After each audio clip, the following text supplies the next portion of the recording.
আউযুবিল্লাহি মিনাশ শাইতানির রাজিম। বিসমিল্লাহির রহমানির রহিম।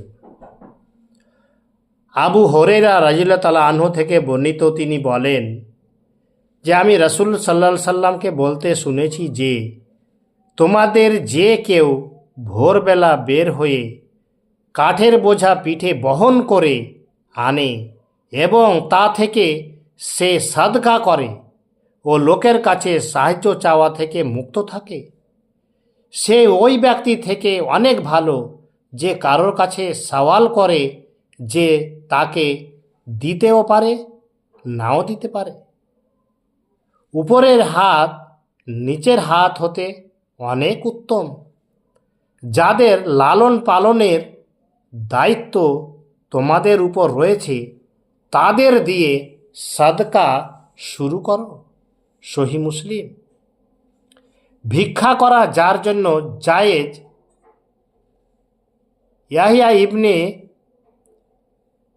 হিলালির রাদিয়াল্লাহু তাআলা আনহু থেকে বর্ণিত, তিনি বলেন যে একবার আমি দেনার জমিন হয়ে বিরাট অঙ্কের ঋণে পড়েছিলাম। কাজেই আমি রাসূল সাল্লাল্লাহু আলাইহি সাল্লামের কাছে এসে এজন্য তার নিকট চাইলাম।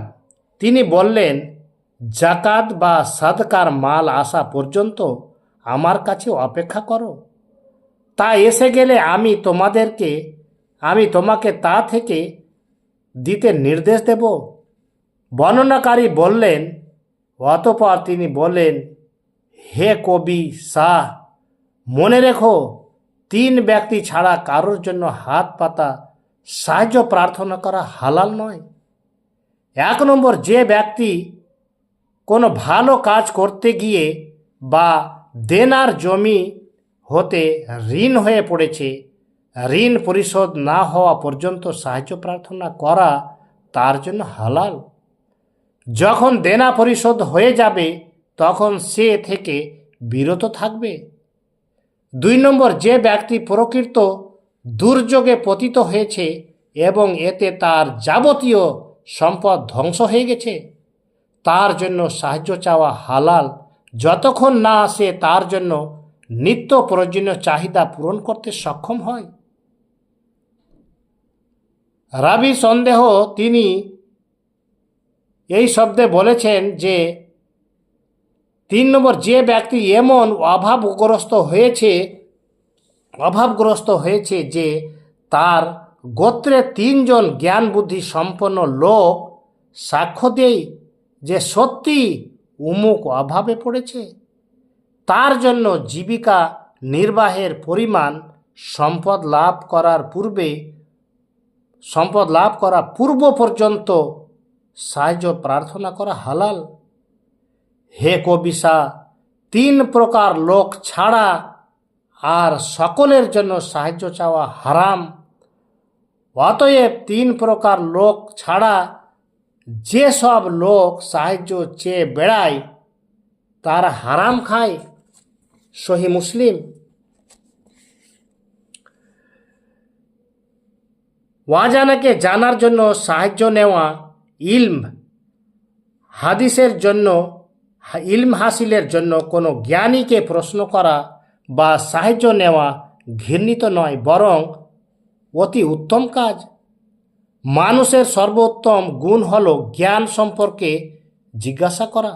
আল্লাহ তাআলা এটি করার আদেশ দিয়েছেন। তিনি বলেছেন, তোমরা যদি না জানো তবে জ্ঞানীদেরকে জিজ্ঞেস করো। আন-নাহাল 43।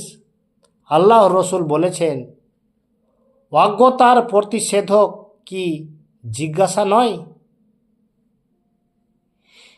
কোনো বিষয়ে অজানা থাকলে তা জেনে নেওয়া হলো তার প্রতিকার। সাহায্য সহযোগিতা ভিক্ষা করা বা অনর্থক কারোর কাছে সাহায্য চাওয়া নিষিদ্ধ।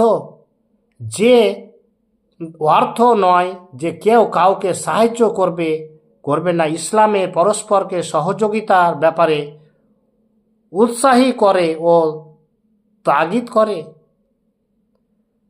সালিমের পিতা থেকে বর্ণিত যে রাসূলুল্লাহ সাল্লাল্লাহু আলাইহি ওয়াসাল্লাম বলেছেন, এক মুসলমান আর এক মুসলমানের ভাই, সে তার প্রতি জুলুম করে না এবং তাকে দুশ্মনের হাতে সমর্পণ করে না, যে ব্যক্তি তার ভাই ও প্রয়োজনের পূরণ করবে, যে ব্যক্তি তার ভাই ও তার প্রয়োজন পূরণ করবে, আল্লাহ তাআলা তার প্রয়োজন পূরণের দায়িত্ব গ্রহণ করবেন।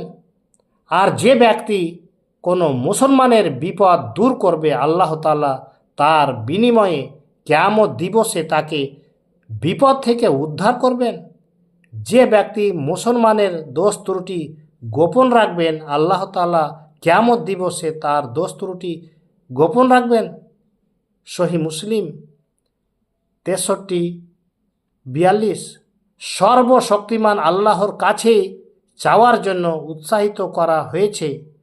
কঠিন, প্রতিকূল এবং উদ্বেগ সময় আল্লাহর দিকে ফিরে যেতে হবে, কারণ তিনি সেইগুলি পূরণ করেন। কঠোর জীবনযাপনের ধৈর্য ধরতে এবং মানুষের কাছে অভিযোগ না করার জন্য উৎসাহিত করা হয়েছে। আল্লাহ ছাড়া অন্যের উপর নির্ভর করা থেকে দূরে থাকতে বলা হয়েছে। যে ব্যক্তি আল্লাহ ব্যতীত অন্যের উপর নির্ভর করে সে পথভ্রষ্ট হয়ে যায়। যে ব্যক্তি তার বিষয় আল্লাহর কাছে অর্পণ করে সে দুনিয়া ও আখিরাতে সফল হয়।